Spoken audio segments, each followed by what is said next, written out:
scariest stories are whispered, not told.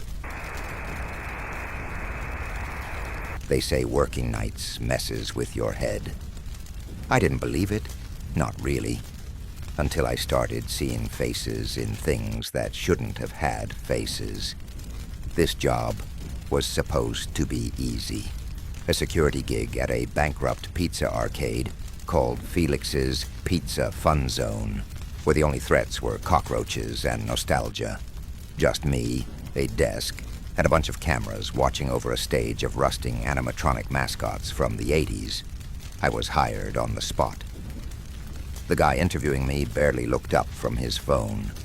Night shift, 10 to 6. Don't mess with the animatronics.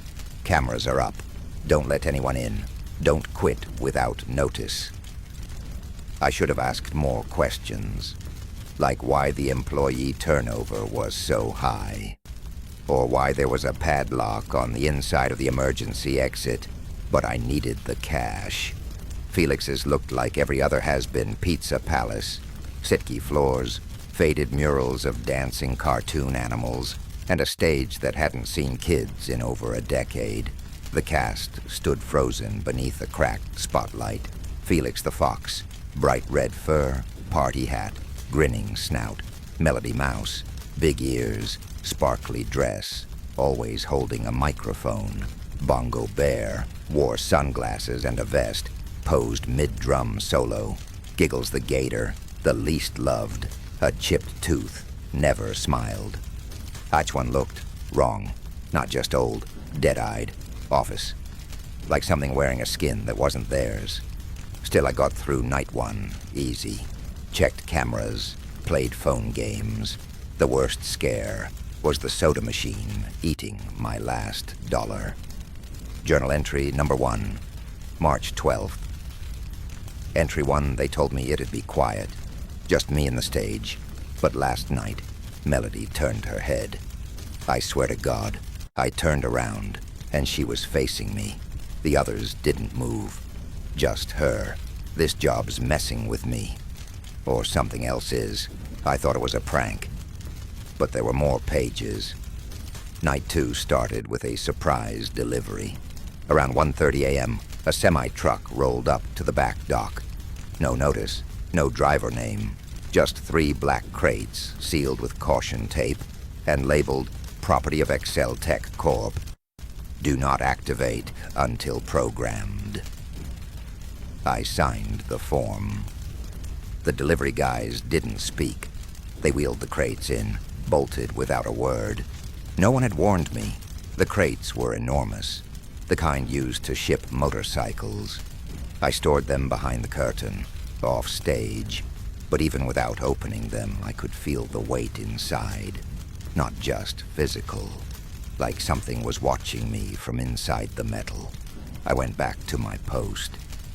But at 3:17 a.m., every camera feed flickered for half a second. When they came back on, the crates were open. I sprinted to the stage. Nothing looked broken, but now there were 7 animatronics, 3 new ones. No names on the wall, no paint on their metal, just exposed frames and damaged fur suits. One looked like a twisted rabbit, with black sockets for eyes. One was a yellow bear, torso split, like it had been opened from the inside. And one was a chicken, her beak torn, wires spilling out. And unlike the old mascots, these looked too real. I backed away, my breath hitched. One of them, the rabbit, twitched, not a full movement, just its fingers curling. I turned back. In the glass wall, I saw myself, and behind me, its head tilted slowly. "Where's the birthday boy?" it whispered. That night, I locked myself in the security room. The cameras all glitched. Random movement. The animatronics didn't stay still. One moment, the bear was on stage. The next, it was in the hallway. Then the kitchen. Then outside my door. The door slammed shut on its own. At 4:41 a.m., the lights in the whole building cut out, except the red Showtime light above the stage. Music started. Calliope music, warped, slowed down. I closed my eyes and whispered, "This is a nightmare." But when I opened them, the hallway camera showed something crawling on the ceiling. Journal entry number 4, March 18th. Entry 4, I heard something last night. A voice through the PA. "Come closer," it said. I unplugged the speaker. It still spoke. I think the place remembers us. I think it knows when we're scared, and I think it wants to keep us. I tried to leave this morning. The doors were welded shut from the inside. I tried to call the regional office. The line rang twice, then cut to static. I told myself I'd last one more night. Just one. Then I'd quit. Maybe call the cops. Maybe torch the place. But night 4 had its own ideas. At 2:03 a.m., the camera in the play area lit up. Motion detected. The animatronics were gone. All of them. Instead, a trailed confetti and glitter slime led into the foam pit. I followed. Beneath the foam cubes, something was moving. The air smelled like copper and ozone. I reached down and touched metal. I pulled out what looked like a child's arm. Not real, plastic, animatronic, but chewed, burned, still warm. Attached was a tag. Property of Fredbear's Diner. Do not reuse. Fredbear's. That name rang a bell. My cousin used to play that game. 5 Nights at Freddy's. Was this place part of it? Journal entry number 6, March 21st. Entry 6, I asked the manager about Fredbear's. He hung up. I found something behind the freezer. A metal door with no handle. Behind it, I heard breathing. I think there's something else in this place. Something older. And I think the new robots aren't new. I think they're hosts. The building didn't want me to leave. I was sure of it now. On night 6, all the doors were locked when I arrived. As soon as I stepped inside, the lights turned red. Every camera froze. The PA hissed to life. Performance mode, active. The animatronics stood in the dining hall. All 7, new and old. They watched me. Then the lights went out. When they came back, I was on the main stage, standing under the spotlight. And the audience? Empty tables. But every chair was turned toward me. I tried to move. My limbs fought me, like I wasn't fully in control. And then the rabbit spoke from behind the curtain. "You're the birthday boy." From the darkness, the band began to play. A slow, broken version of Happy Birthday. Then all of them charged. Journal entry, final. If you're reading this, it's too late.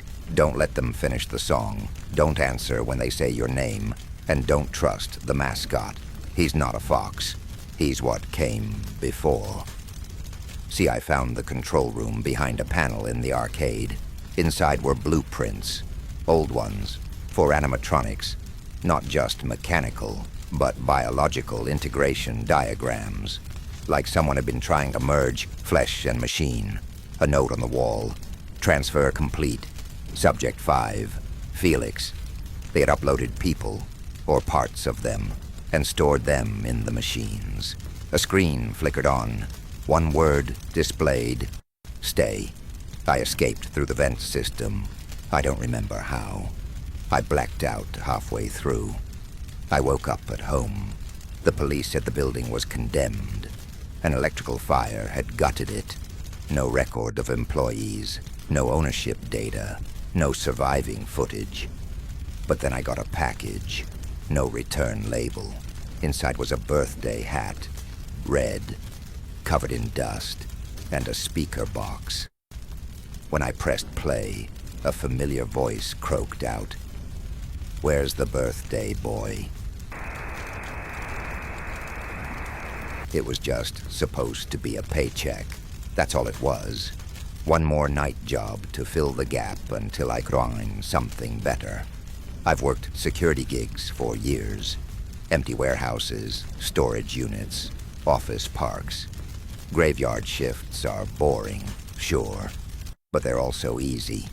You walk, you sit, you check your phone, and you keep an eye on whatever camera feed the company sets up. Rinse and repeat until 6 a.m. So when the listing came up for an overnight guard at Red Pines Galleria, I didn't even blink. $26 an hour, midnight to 6, 5 nights a week.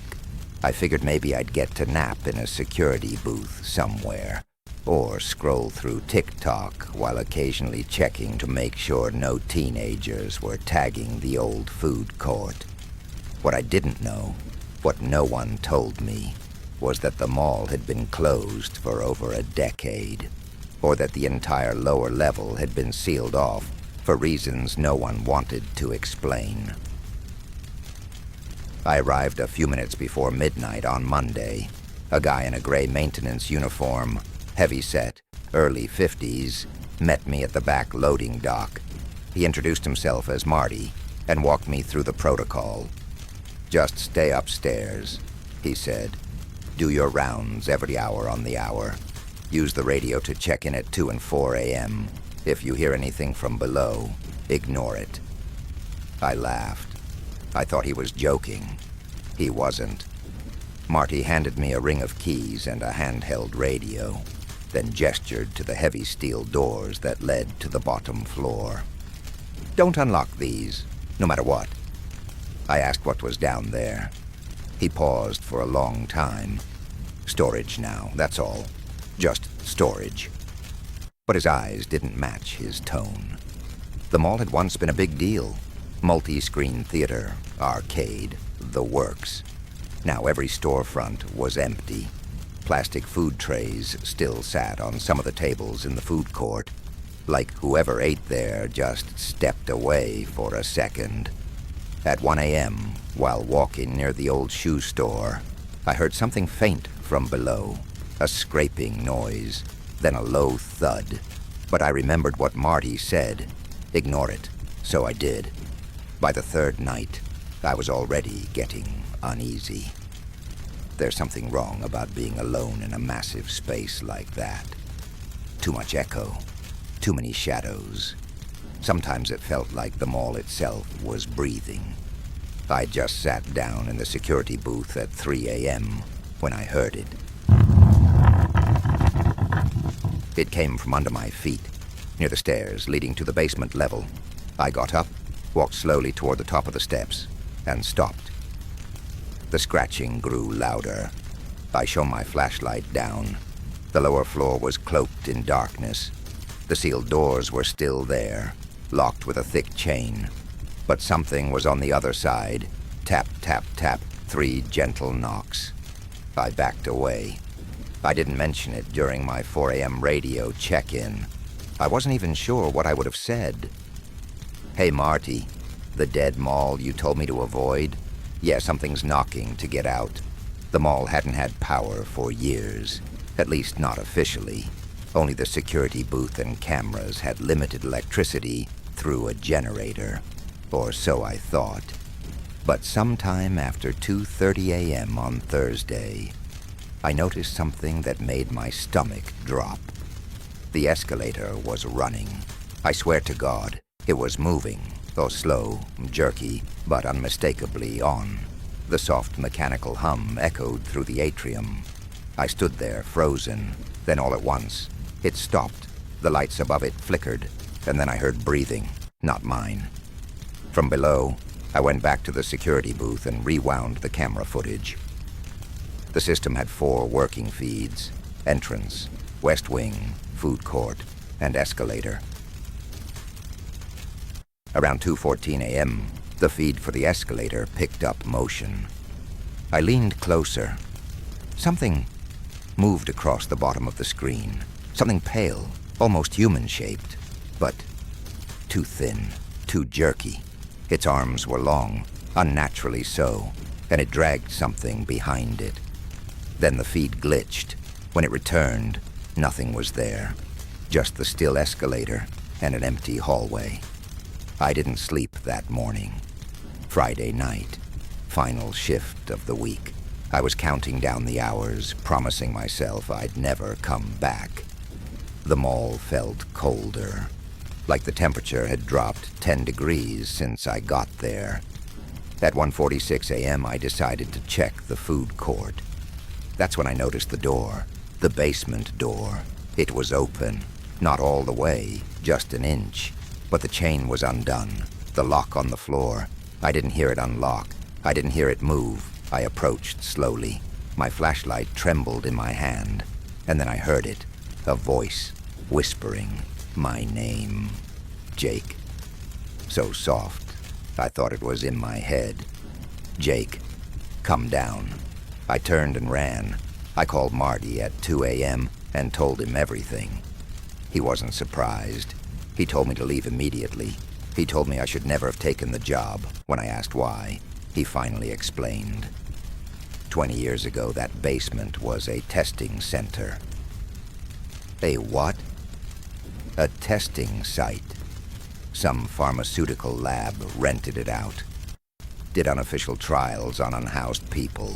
They lured in with money and food. Supposed to be antidepressants. Turned out worse. He paused. Some of them never left. They sealed it up, buried the files. Why the hell did you hire me? Because someone has to be here. Whatever's down there, it doesn't like being forgotten. I know what you're thinking. I should have left it all alone. But curiosity got the better of me. I returned Saturday night. Brought a flashlight, a crowbar, and 2 fully charged phones. At midnight, I unlocked the basement door. The air coming up the stairs was ice cold. As I stepped down, my light caught glimpses of old signage. Level B, medical trials. Some of the walls were lined with rusted bed frames, straps still attached. I kept walking, but then, movement. A hunched figure crawling across the floor. It paused, twitched, then turned. Its face was stretched, wrong, like melted wax. But its eyes, those were human. They looked tired. It whispered something again. You forgot us. I ran. I don't know how I got out. Just flashes, a broken staircase, a scream that wasn't mine. Cold hands grabbing my shirt. When I woke up, I was in my car. The sun was rising. My clothes were torn, and my right arm had 3 long scratches. I don't sleep anymore. Not properly, because when I close my eyes, I hear them, dragging, scratching, calling my name. Last week I drove past the mall again. It's gone, demolished. But that night, I got a voicemail. No number, just static. And then, you forgot us.